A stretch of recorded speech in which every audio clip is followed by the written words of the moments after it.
Thanks for staying with us on The Real Story. Connecticut's capital is heating up with the legislative session well underway and potential new laws forming. All legislation starts as ideas in committees, and now we're starting to see the next step, public hearings. Fox 61's political reporter Emma Wolfhorst is joining us right now. Emma, you're at the Capitol almost every single day. You're seeing this play out. You've been in several of these public hearings. What's going on with them?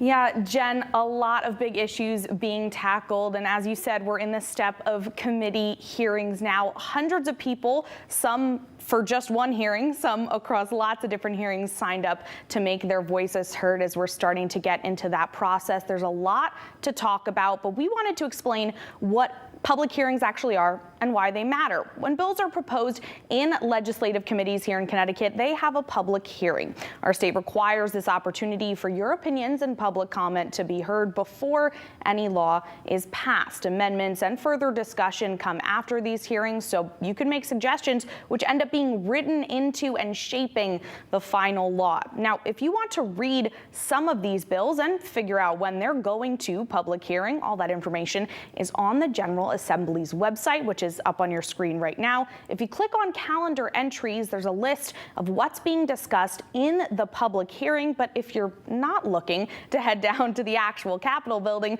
you can look up any proposed legislation on this website and post testimony for or against it right online. After electing your lawmakers, these public hearings are your chance to influence legislation and make sure your representatives are working on things that matter to you. So keep your eye out for all the public hearings to come in Connecticut. Jen, we'll head back to you. All right, Emma, thank you very much. Certainly a lot of chances for you to make your opinion known before these pieces of legislation go further. But first, you have to know what's being suggested, right? Well, in today's committee close-up, we're hearing about all the potential new laws coming out of the Public Health Committee, or some of them, some of the ideas. Co-chair Senator Saud Anwar and ranking member Senator Heather Summers joining us this morning. Thank you both so much for being here today. Absolutely. Thanks for having us. And great to be back here. I know. I keep saying this with every Real Story segment. I'm like, we're back in person, but I interviewed both of you because of you both being on the Public Health Committee during the pandemic so much remotely. So it's great to have you both here today. All right, so let's talk about priorities. You all work on a bipartisan basis in a lot of these pieces of legislation and have in the past. But I want to start. What's the priorities for both of you? Senator Anwar, we'll start Sure. with you. There are three big areas that I'm going to talk about, and I'll touch on them and we can go deeper into it. Yep. One of them is the workforce in the healthcare field. The pandemic has done a very significant damage to the healthcare workforce. That's one area. And again, tackling the opioid epidemic, which remains real and still very active, and also about emergency medical services. So these are some of the three priorities that I would have. And of course, there are many, many other bills that Sure, I know, and you guys have hundreds of bills that are submitted. Senator Summers, what about you? Well, I would agree that those three items are definitely a priority that Senator Anwar has spoken about. I also think that access to birth control is a priority of myself, and also looking at improvements to palliative and hospice care for our residents here in the state of Connecticut. We do work in a bipartisan manner, so Saud's priority are my priority. Yes. And we work together to try to craft the best legislation we can for the citizens of Connecticut. All right, let's start with the drug epidemic that you had just talked about too. There's actually a bill called an Act Concerning Health and Wellness of Connecticut for Connecticut residents, and it talks about specifically strengthening the state's response to the current drug epidemic, fentanyl and opioids, especially. The language of the bill hasn't been crafted yet, but what are some of the ideas out there to help? Because this is something that's killing people here in Connecticut every single day. Yes, I can start. Sure. By the end of the day today, 4 more people will die in the state of Connecticut. That's the average number dying every single day in our state for the past many years. And then we have to intervene. And a number of bills that we have been working on for the past many years, we've been able to address them, but the challenges continue to increase. So one of the strategies is a harm reduction strategy. The harm reduction strategy has been effective and shown with data in Europe, in Canada, and now in New York as well, where overdose protection centers, they actually can help out individuals to prevent them from dying from the overdoses. And again, the harm reduction strategies of having easy access to Narcan would be critical. Getting identification of fentanyl through fentanyl strips are some of the ways to be able to take care of them. So in the entire challenge that we have, there is a harm reduction strategy, but also recognizing that people are not getting the treatment that they need. So some are self-medicating themselves for the anxiety, depression, or other problems. And the ones who want to overcome this challenge, they don't get the treatments and access to those treatments. So we're going to look at the entire spectrum of those challenges together. And I know Narcan has become a really big topic because we've had overdoses in schools, and so now schools are thinking, should we be having Narcan on hand to immediately try to save this child who's taken this?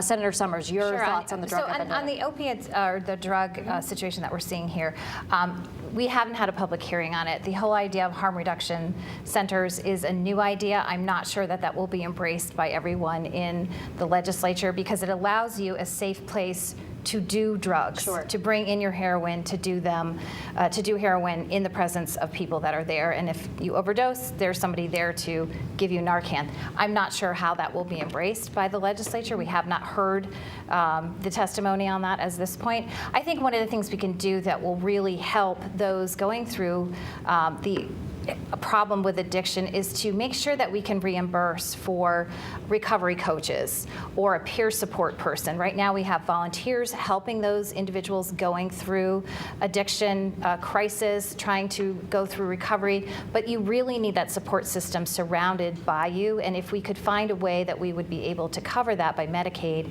I think that we would have an opportunity to really help more people throughout the state of Connecticut. Okay.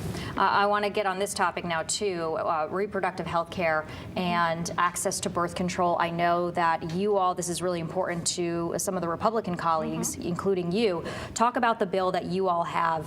Has to do with pharmacists, right? Right. So we have a bill in public health. It's SB 171, and it has to do with allowing pharmacists to dispense hormonal birth control to women in Connecticut. There are over 30 states that have already allowed this practice safely and effectively. Our pharmacists are highly specialized and trained in medical medications and how they should be dispensed and used. So this bill would allow for a woman to go into a pharmacy to have a conversation with a pharmacist. They would do a quick health assessment. They would be able to provide the risks associated with taking the birth control pill and be able to dispense it. In Connecticut, we actually have contraceptive deserts here. About 15% of women live in a contraceptive desert, so they do not have access to either a doctor, an OBGYN that can prescribe medications.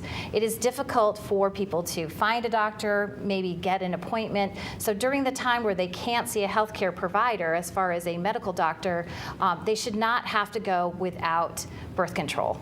In Europe, in 100 countries, birth control is over the counter. It's proven, it's been around for 61 years, and it's time that Connecticut join other states in allowing this practice. Is that something that's going to have support? Yeah, the access remains a challenge. We need to make sure that all women are able to get access to birth control. And I know the governor's bill also is asked for this as well. So this idea is something that the governor has proposed to. We're looking forward to a conversation. There are some practical challenges. If you go to a pharmacy, we're waiting in line for a long time to even get your own medicines from the pharmacist. So what is the practicality of them being able to give you the medicine, and how is it going to connect with the your EMRs? And that's going to be an issue. And there's some side effects. People can get clots and so on from that. So we just have to make sure that we create safety around some of these thoughts. Sure. And it's a good idea to increase access. And besides that, there are some states who have created laws which are harmful to the licenses of clinicians who are providing reproductive health care. And we want to make sure that we protect all of our clinicians, the physicians, the APRNs, and the PAs who are part of providing that care. So that's going to be part of legal protections in correct. for them? Okay. So licensure, legal protections as well.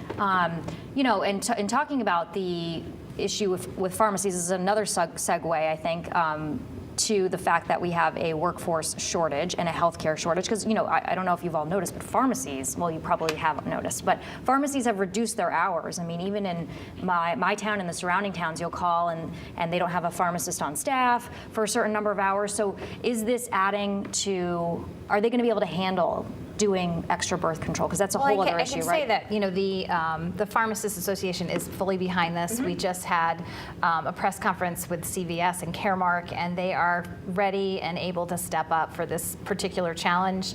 What's interesting is there's a lot of female pharmacists. They feel very passionate about being able to have this conversation with women and making sure women have access to birth control, especially in these rural or desert areas in the state of Connecticut. And I will remind everyone that really pharmacists are the experts in pharmacology and medication. Many doctors rely on them to look at drug interactions and how medications should be dispensed safely and effectively. They've been able to do this in other states safely and effectively without any negative side effects. And so I think it's time that Connecticut also be able to offer that to women. Senator Anwar, what are we going to do about this healthcare worker shortage? I mean, it's a major problem. Jen, arguably it's a number one problem. I think if we can look at the pandemic having a ripple effect, one of the biggest ripple of that is that it's destroyed the healthcare workforce. And there are some policies that we have had in our state which have also not helped in the situation. So right now, if you look at nursing, physicians, if you look at every spectrum, social workers, psychiatrists, psychologists, APRNs, PAs, the entire spectrum of our healthcare, we don't have enough people. And in order to be able to do this, we will have to intentionally make policies, which would be to first grow our own. In other words, train our own individuals in our state. We have very good institutions. We need to empower them to be able to do it, but also have a recruitment strategy and a retention strategy. If we value our healthcare workers, we'll have to show it with policies, with financial benefits, with also tuition reimbursement and strategies. And that's what will be needed right now.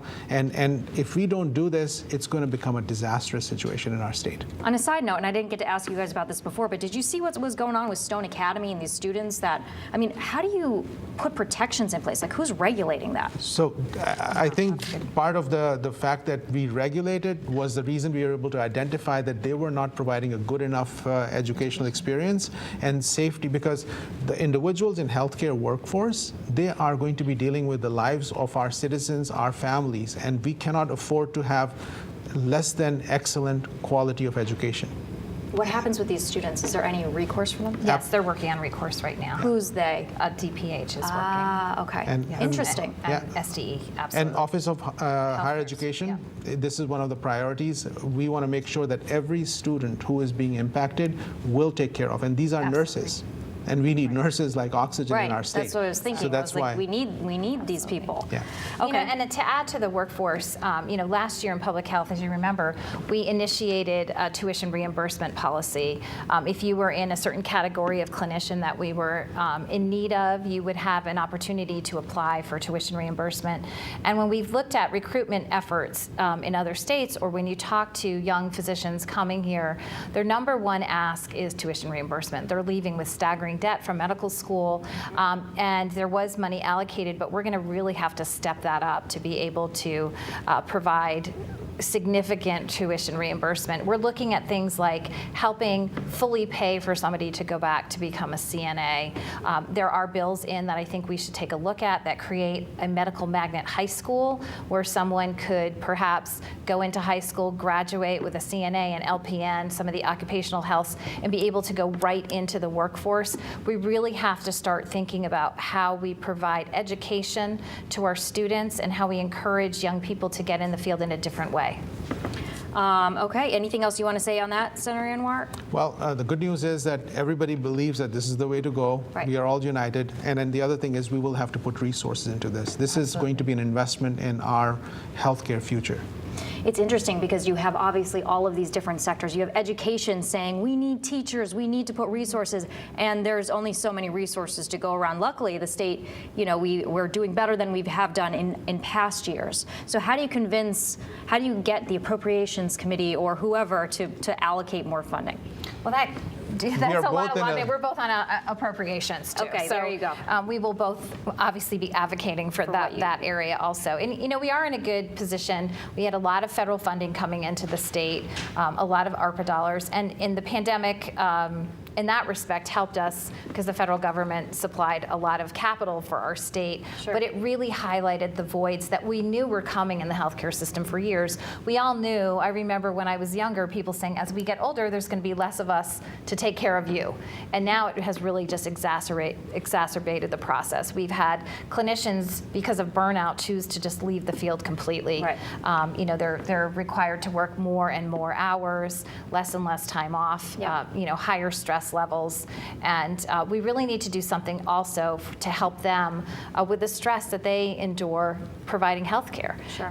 As far as the EMS providers, one of the bills that I think is very important, it's 1015, has to do with a bill that I introduced, actually, that was picked up by the committee, which has to do with how we treat first responders.